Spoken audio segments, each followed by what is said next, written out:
ஆஹா, நீங்க 3 பேரும் காலையிலேயே விளையாட ஆரம்பிச்சிட்டீங்களா?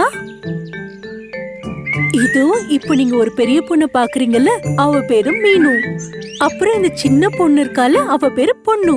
அப்புறம் அவங்க தலைக்கு மேல 4 புறமும் சுத்தி சுத்தி விளையாடுறால, அவ பேர் என்ன தெரியுமா? அவங்கதான் குஞ்சு கிளி. ஒரு சமயம் மீனுவோட அப்பாவும் அம்மாவும் காலையில ரொம்ப தூரம் விவசாய பூமியில வேலை செய்ய போகும்போது மீனு புண்ணு அப்புறம் அவளோட குஞ்சு கிளி அவங்க பாட்டியோட பாதுகாப்புல இருப்பாங்க.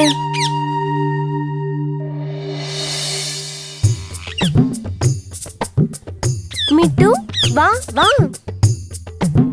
மிட்டு வா வா.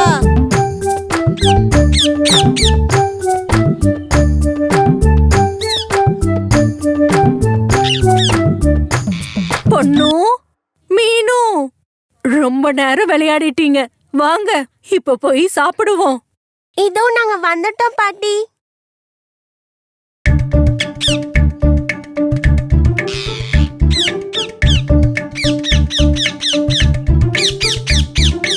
மிட்டுக்கு பசிக்கலையா?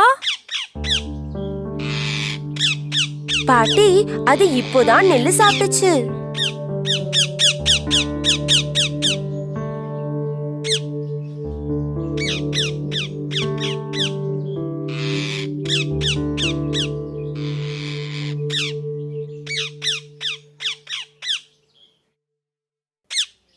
குஞ்சு கிளி அந்த கிளையில உக்காந்துட்டு இருக்கும் போது அது தூரத்துல வானத்துல செம்பன் கருடன் பறக்கிறத பாத்துச்சு.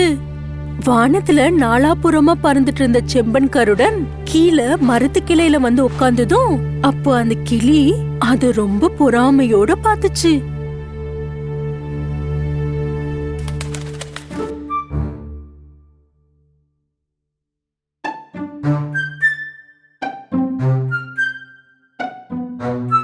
சம்பா, நீயும் பறவை நானும் பறவை.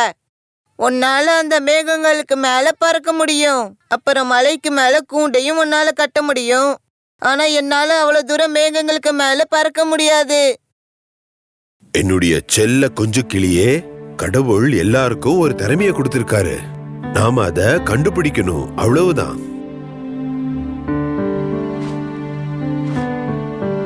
செம்பன் கருடன் பறவை என்னதான் அதுக்கு ஆறுதல் சொன்னாலும் குஞ்சு கிளிக்கு கொஞ்சம் கூட ஆறுதலே இல்ல.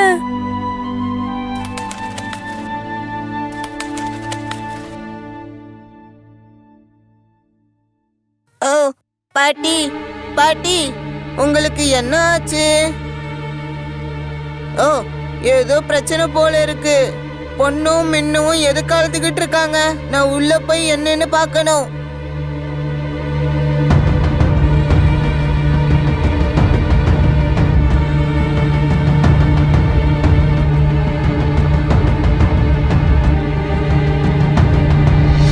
அச்சச்சோ, பாட்டி அம்மா கீழே விழுந்துட்டாங்க. பாட்டி பாட்டி பாட்டி என்னாச்சு? பாட்டி பாட்டி பாட்டி பாட்டி பாட்டிமா ஏன் பதில் பேச மாட்டேங்கிறாங்க? இதுக்கு ஒரே வழிதான் இருக்கு. நான் இங்க நடந்த விஷயங்களை வயலுக்கு போயிட்டு ராயப்பா கிட்ட சொல்றேன்.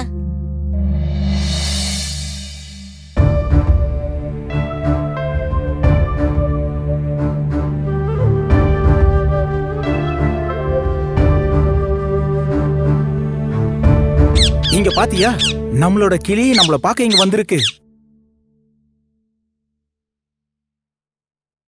பாட்டி பாட்டி பாட்டி பாட்டி.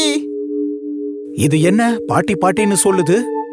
ஒருவேளை வீட்ல ஏதாவது பிரச்சனையா இருக்குமோ? ஆமா ஆமா, சீக்கிரம் வாங்க போலாம். அப்ப சரி, சீக்கிரமா போலாம் வா.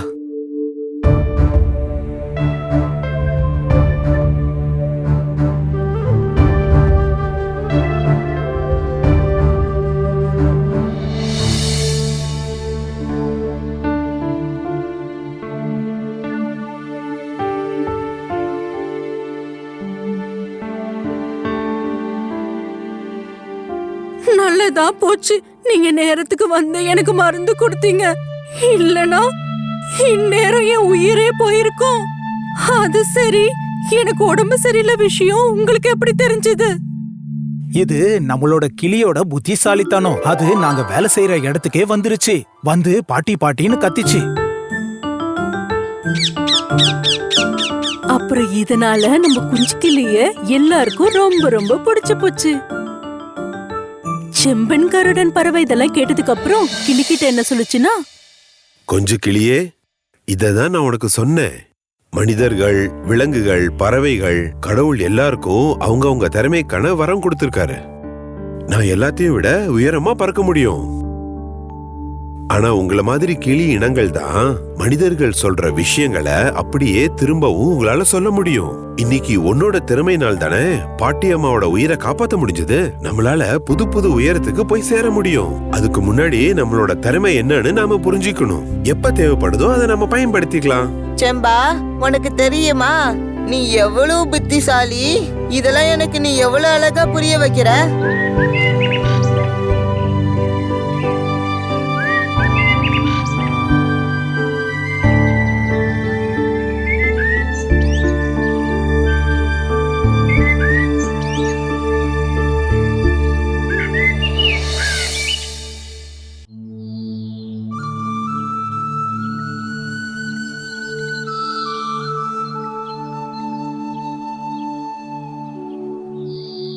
அட, நீ இன்னும் உன்னோட சாக்லேட்டை சாப்பிட்டு முடிக்கலையா?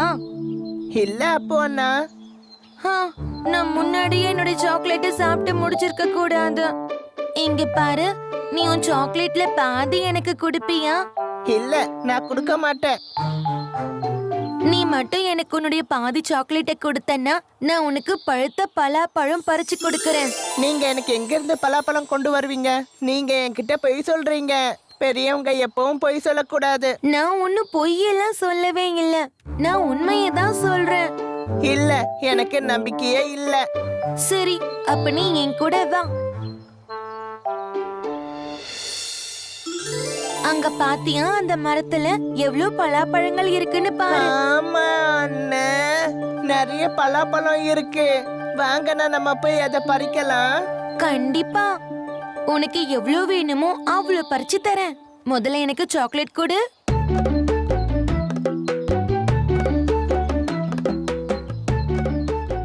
அங்க பாத்தியா கிளி? பலாப்பழ கிளையில கிளி இருக்கு. ஆமா அண்ணா, எவ்வளவு அழகான கிளி. அற்புதம். வாங்க அண்ணா, நம்ம போய் அதை பிடிக்கலாம்.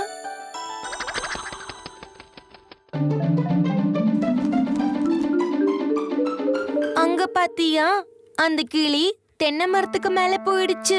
எனக்கு அது வேணும். அப்ப வா, மரத்து மேல ஏறுற கருணா மாமாவை கூட்டிட்டு வரலாம். வா.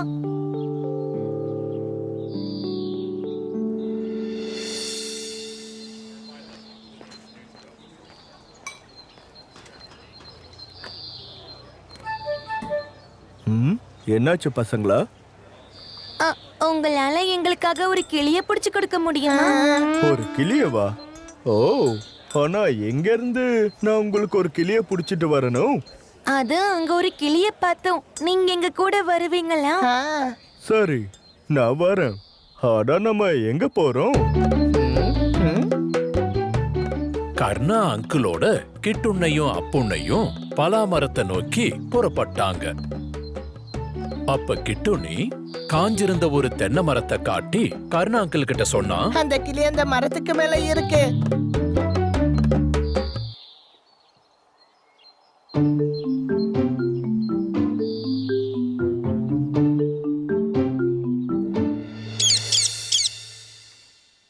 இந்தாங்க உங்களுடைய கிளி. இத வைக்கிறதுக்கு உங்ககிட்ட கூண்டு இருக்கா? இத வைக்க எங்க கிட்ட கூண்டு இருக்கு. எங்க கிட்ட ஒரு பூனை கூண்டு இருக்கு. கிளி கிடைச்சிருச்சு, கிளி கிடைச்சிருச்சு, பச்சை நிறத்து கிளி கிடைச்சிருச்சு. கிளி கிடைச்சிருச்சு, கிளி கிடைச்சிருச்சு, பச்சை வண்ண கிளி கிடைச்சிருச்சு. நான் இதுக்கு பால் கொடுப்பேன், இதுக்கு பழம் கொடுப்பேன். கிளி கிடைச்சிருச்சு, கிளி கிடைச்சிருச்சு, பச்சை வண்ண கிளி கிடைச்சிருச்சு. இங்க பாத்தியா கிளியே? நாங்க உனக்காக என்ன கொண்டு வந்திருக்கோம்னு பாரு. பாருங்க அண்ணா, இந்த கிளி எவ்வளவு சந்தோஷமா இருக்குன்னு. இதுக்கு இந்த கூண்டு ரொம்ப பிடிச்சிருக்கு போல. ஆமா, இந்த கிளி உண்மையிலேயே ரொம்ப சந்தோஷமா இருக்கு. இது எல்லாத்தையும் ஒரு மோசமான பூனை பார்த்துட்டு இருந்தது. அப்புறம் அப்பொன்னையும் கிட்டுன்னையும் அங்கிருந்து கிளம்பின உடனே அந்த பூனை அந்த கிளி கிட்ட வந்தது. அந்த கிளி அந்த பூனைய பார்த்து பயந்திருந்தது. பயப்படாத பயப்படாத, நான் சும்மா என்னுடைய கூண்டுல யார் இருக்காங்கன்னு பார்க்க வந்தேன். நண்பா, நீ எனக்கு உதவி பண்ணுவியா? உனக்கு என்ன உதவி வேணும்? உன்னால என்ன வெளியே திறந்து விட முடியுமா? உன்னால இதை விட்டு சுலபமா வெளியே வர முடியும். நான் எப்பவும் இதை விட்டு வெளியே போயிடுவேன். ஐயோ நண்பா, அந்த பசங்க என்ன இந்த கூண்டுல அடைச்சு வச்சுட்டாங்க. என்னால வெளியே வர முடியல. ஓ, அப்படியா விஷயம்? இது ரொம்ப தப்பு. பாவம் நீ.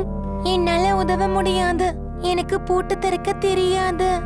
அச்சோ நண்பா, நான் வானத்துல ரொம்ப தூரம் பறக்கணும். நான் ஒரு சுதந்திரமான பறவை. எனக்கு வயல்கள்ல நெல்லு சாப்பிட பிடிக்கும், பழுத்த பலாவை சாப்பிட பிடிக்கும். நான் எனக்குன்னு சொந்த வீட கட்டி அதுல வாழணும். நான் எப்பதான் என் சிறக விரிச்சு அதுல பறக்க போறேன்? மறுபடியும் எப்படி இந்த உலகத்தை நான் பார்க்க போறேன்? எனக்கு இப்போ இரு, நான் உனக்கு ஒரு நல்ல வழிய சொல்றேன். ஆனா அதுக்கு நீ நல்லா ஆக்டிங் பண்ணணும். அதுக்காக நீ 2 நாள் பட்டினியா இருக்கணும். பண்ண முடியுமா?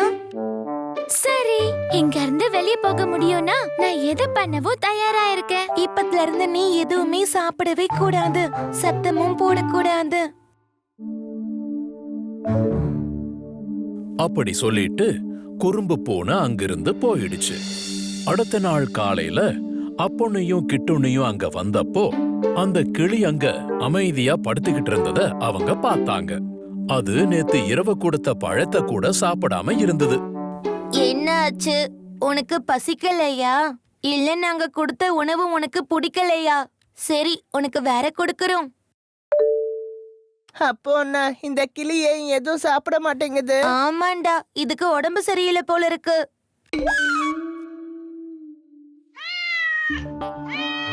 கூண்ட திறங்க அண்ணா.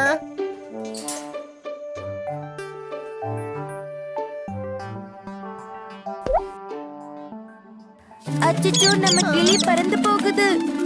கிளி உயரமா வானத்துல பறந்து போறத பார்த்து அப்பொன்னையும் கிட்டுன்னையும் அதிர்ச்சியானாங்க. கிட்டுன்னையும் அழ ஆரம்பிச்சான். அப்பொன்னி கிட்டுன்னைய சமாதானப்படுத்தி சொன்னா, ஐயோ, நம்ம கிளி பறந்துடுச்சு. ஐயோ. பரவாயில்ல, அது போகட்டும், விட்டுரு. அநேகமா அது வெளியே பறந்தாதான் சந்தோஷமா இருக்கும் போல. அத போக விட்டுரு.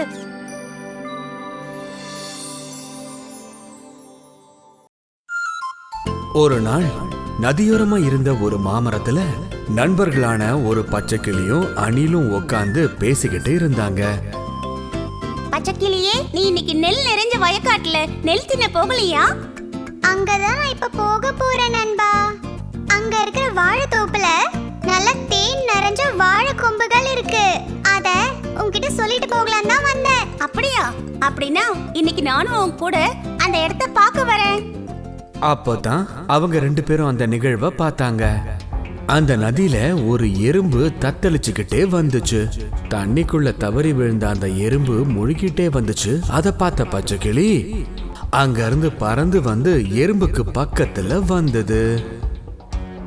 உயிருக்கு போராடிக்கிட்டு இருந்த அந்த எறும்பை பார்த்து பச்சைக்கிளி ரொம்பவே வருத்தப்பட்டுச்சு.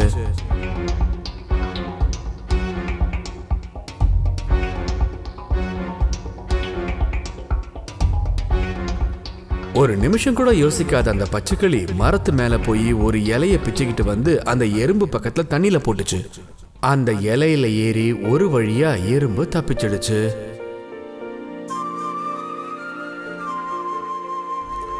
ரொம்ப சோர்ந்து போயிருந்த அந்த எறும்பை இலையோட பச்சைக்கிளி கொத்திக்கிட்டு போய் கரையில விட்டுச்சு.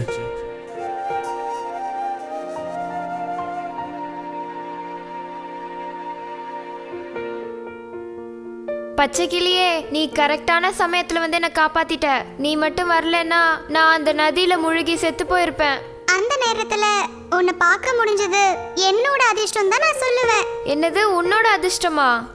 ஆமா, அதனாலதான் உன்னை என்னால காப்பாற்ற முடிஞ்சது. ஒரு உயிரை காப்பாற்ற முடிஞ்சதுல என்னோட அதிர்ஷ்டம் நான் சொல்லுவேன்.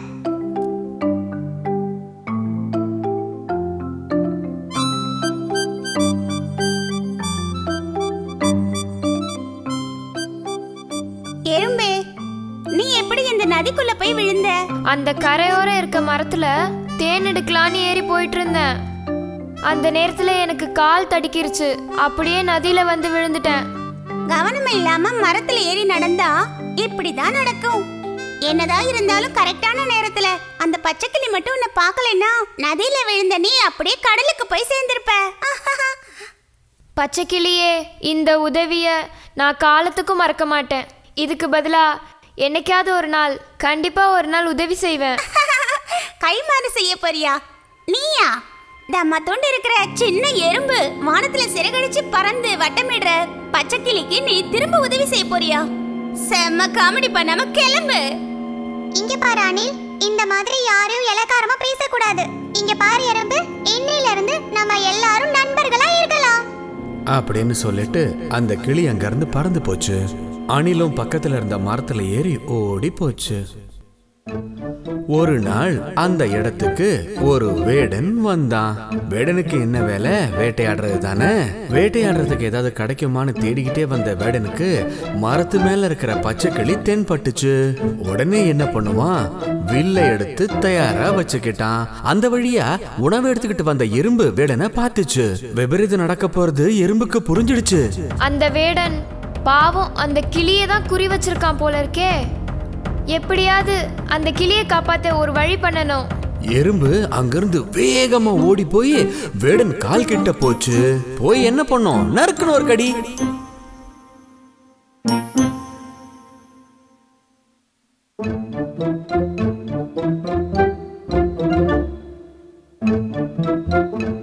எது எப்படியோ இன்னைக்கு அந்த கிளியை காப்பாத்த முடிஞ்சது.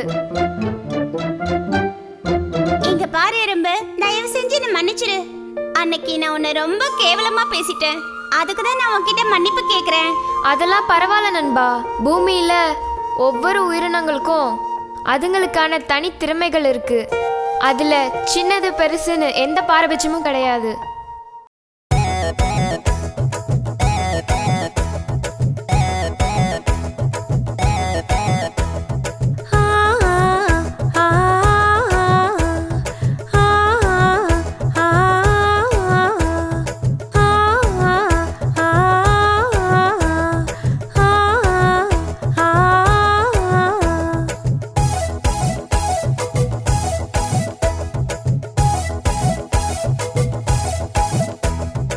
எனக்கு இருக்கு ஒரு தொட்டாச்சினுங்கி பச்சைக்கிளி, பாட்டு பாடும் பால் குடிக்கும் பச்சைக்கிளி.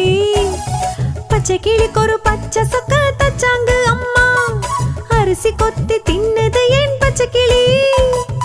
எனக்கு இருக்கு ஒரு தொட்டாச்சினுங்கி பச்சைக்கிளி, பாட்டு பாடும் பால் குடிக்கும் பச்சைக்கிளி.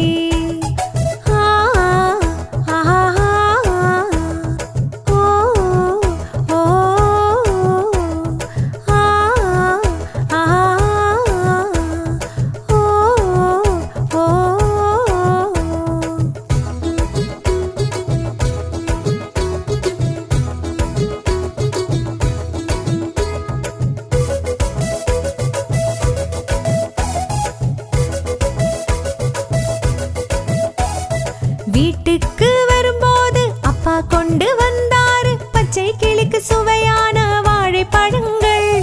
ஓ ஓ ஆ வீட்டுக்கு வரும்போது அப்பா கொண்டு வந்தாரு பச்சை கிளிக்கு சுவையான வாழைப்பழங்கள். ஆசையோடு தின்றது என் சின்ன கிளி.